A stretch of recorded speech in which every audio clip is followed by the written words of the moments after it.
Welcome, Wargamers, to another MSWG channel video. I'm Chris, and today I'm doing another Build Me an Army Worthy Of video.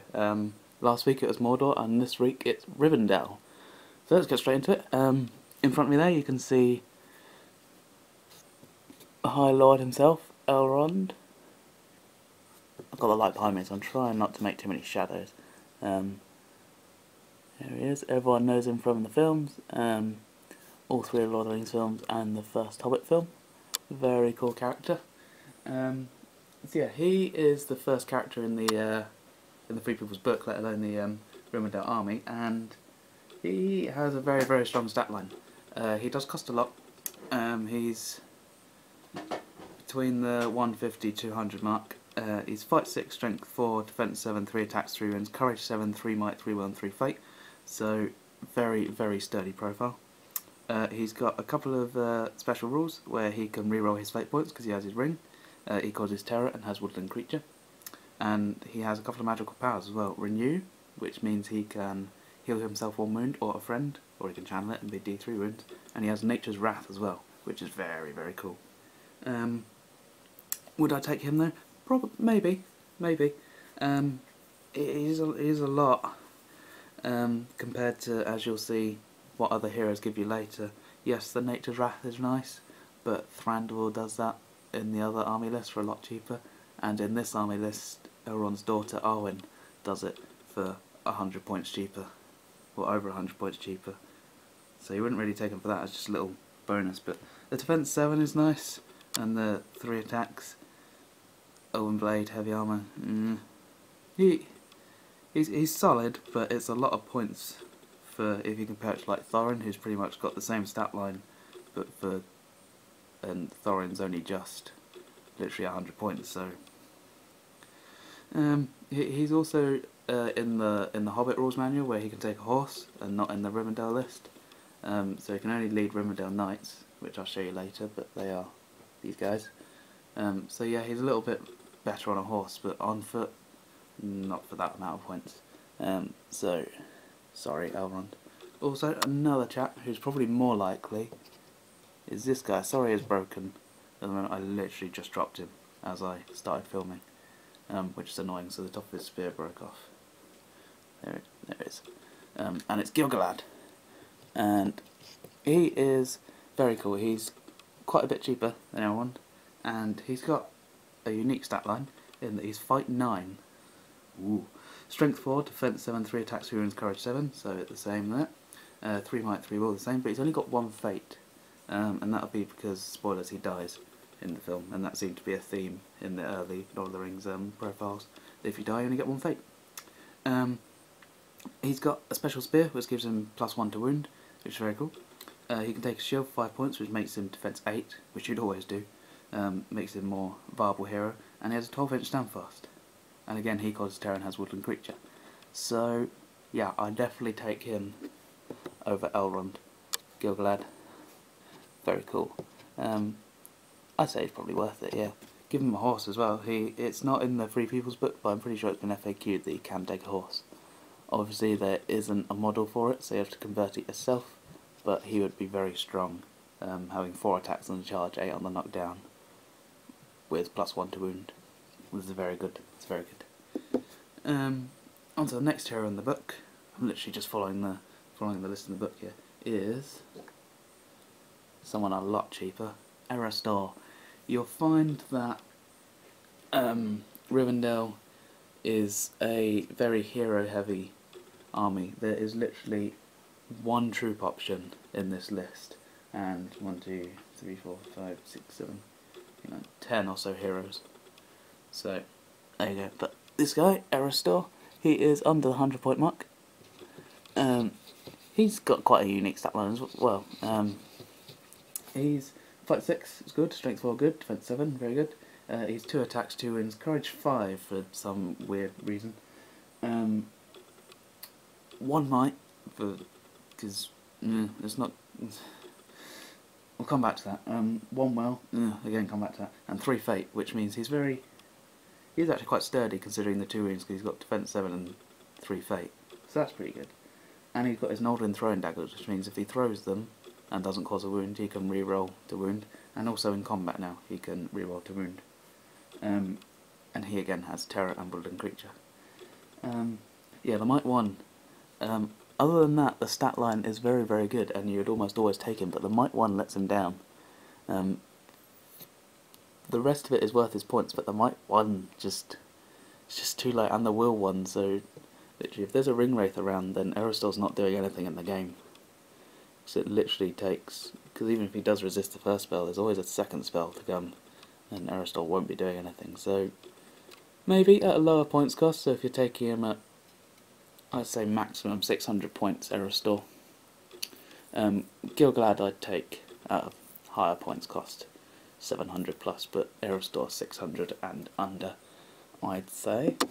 Next one is someone who you do not see barely at all, because he's just dreadful. It's Círdan. He's cool, he looks cool. He is Fight 6, typical hero elf. Strength 4, Defense 4, because he's not wearing any armour. 1 attack, 2 wounds, Courage 6, Might 1, Will 4, Fate 1, so he's a spellcaster. He counts as being unarmed, so yeah. He has Aura of Command on a 2+, Blinding Light on a 2+, and Aura of Dismay on a 5+. So very handy spells. So he's literally just meant to sit in the middle. And if you can channel Blinding Light, cast Aura of Command and Aura of Dismay on 4 will points, well 3 because you need to keep 1 spare to have Aura of Dismay and Blinding Light working. If you can get all those off, then he's well worth his just under 100 points cost.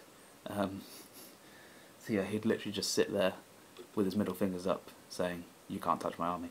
But it's very, very unlikely that he will get that done, and he could be taken down very easily. So he is a big no. Take him if you want to do theme, but competitive? No. However, if you do want to be competitive, these are the guys you take. Eladan and Elra here. I take these guys. I've taken them to a couple of tournaments already. They are coming with me in May. To some 1000 point event, and I would take these guys at any points level. They are so good. So you have to pay for both of them when they come together, and one of them has to be a Warbands leader and the other one takes up a slot of 12, so they can only need 11 between them, which isn't actually that bad. It can be annoying if you've got like 10 points left over and you need to get an elf and they're taking up that one slot. It can be annoying, but you work around it. But their stat line is Bite 6, Strength 4, Defense 5, 2 attacks, 2 wounds, Courage 6, Might 3, Will 2, Fate 2, and that is each. So immediately the benefits are, if you think how powerful Boromir is with his 6 Might, this is even better because it's 6 Might spread across 2 characters. For extra upgrade, they can have Elven Cloaks, which I probably wouldn't bother because I would put them on horses, always, increase their attacking abilities. Elf Bows, which is very, very worth it. I found at a tournament recently at the Unexpected Destination of the 5 Armies, hosted by Josh and Sam in Epping. I took these guys at 600 points with an Arnor army, gave them bows, and having 3 Might attached to Elf Bows is very handy indeed. And they can take heavy armour, taking up to Defense 6, which is good. They have Twin Elven Blades, which is a special rule, so if they're fighting on foot, they can either fight with 2 attacks, which means they fight 2-handed, they can parry for 4 attacks, or they can fight with 2 swords giving them 3 attacks. They can be 3 attacks on foot at fight 6. That's very good. And if you break it down, so usually I'd give them horses, elf bows and heavy armour, making them, I should say, 170, which is exactly the same as Elrond, which is why you would not take Elrond. Because for the same points you can get both of these guys and they'll do the same job, and better because they'll be on horses.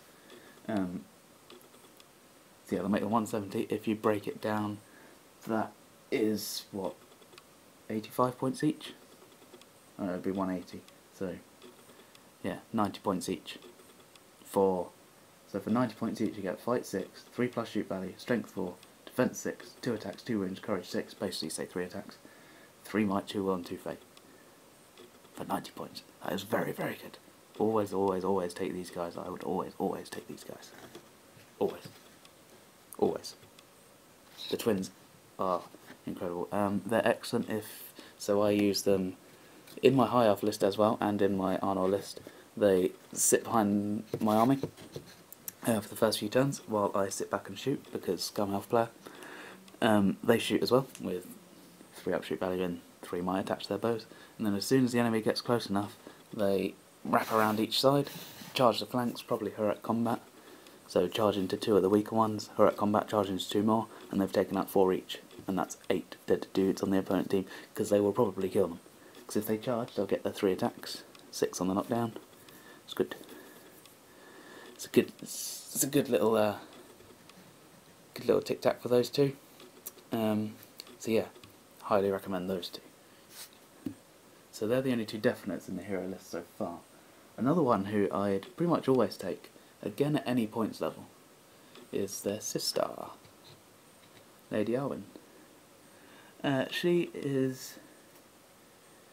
You have to be very careful with her, because if you look at her defense line, her stat line, she's Fight 6, Strength 3, because sexist, Defense 3, 1 attack, 2 wounds, Courage 6, Might 1, Will 3, Fate 1. So the 1 might again is disappointing, but she's not there for that. She is literally there for... well, she can take Aspharoth, who's just a horse, 10 points, who should be 12-inch smooth for a named horse, or have an extra defense bonus. But she has Nature's Wrath, and she's got 3 will points. So I always go for 3 1-dice Nature's Wraths, unless it's a really good opportunity, in which case I'll chuck 2 at it. And quite often that spell can win you a game, and that is so much cheaper than taking Elrond for Nature's Wrath. So she will sit at the back, and then you part your army open, she comes through the middle, Nature's Wrath, army charges, your opponent on the floor, and that one move can quite often win you a game, and it has won me a game several times. I was playing a game against James Goldsmith at a tournament in October. I took her. He had Eastlings, I ran her out, Nature's Wrath on 7 cataphracts, and obviously I dismounted them. It was Lords of Battle. Dismounted them and I got points for each of the horses, so I was 7-0 up turn 1. Turn 2 I shift over, Nature's Wrath next to Kamul with 1 dice, I roll a 6, which is obviously just pure luck. He chucks 4 dice at it and rolls a 2 highest, I think. Fell Beast is gone, so that's another 3 points, and the twins charge Kamul on the floor, kill him and get their might points back. So they're a very, very deadly combo. So the twins and Arwen, yes, very highly, we'll take them. The next guy, I do have him on horse somewhere, but he's upstairs unpainted, so I'll show you the foot version, just for reference, and that is Rivendell. Now he's super cool. He is, again, much cheaper than Rivendell. He's the same points as Gil-galad. He's Fight 7, Strength 4, Defense 5 base, 3 attacks, 3 wounds, Courage 7, 3 might, 3 will, 3 fate. He can take Aspharoth. It doesn't matter if both Arwen and Rivendell take Aspharoth, it just counts as horse. And he can take the Armour of Gondolin, which you must always take. Always take. So you basically take 150 point Rivendell, not 130. It means he has heavy armour, which makes him defense 7. Sorry, it's gone blurry. The light's going in. So yeah, makes him defense 7, and resistant to magic, which is awesome. So even if he runs out of will, he's still got 1 will point every turn to try and resist with. I hope this isn't getting too dark on camera. It's really annoying it's gone blurry, but never mind. Probably only listening anyway. So yeah, he's really good. He's really good. I wouldn't take him over the twins. If you're going for full combat, then I'd take him over Arwen. But twins first, then this guy. He would be my second choice. On a horse, he's got a lot of killing power. But then you think base, he's pretty much the same points as the twins, and then you get double the might with the twins, and that's always the big thing for me. So yeah, but he's still really good with the Fight 7, which was unique back in the Lord of the Rings days, meaning he beat pretty much anything without heroic strikes. But even now, if you charge him into any hero, he'd normally be higher. So yeah, he's good. Another option, who's very rare to see, but I've taken him before and he's quite cool, is Gildor Inglorian. He's quite rare at the moment, you'll see him go for a fair bit on eBay. I just wait, it'll be cheap eventually. Now he's Fight 6, Strength 4, Defense 4, Attacks 2, Wounds 2, Courage 6, Might 1, Will 4, Fate 1. he has 8-inch movement, and he can upgrade Wood Elf Warriors, and he can lead Wood Elf Warriors or High Elf Warriors, which is cool. But not both at the same time, you just take him in either list. And he has a Mobilise on a 3+, and he's got 4 will to do it, which is kind of cool. He's just under 100 points, so...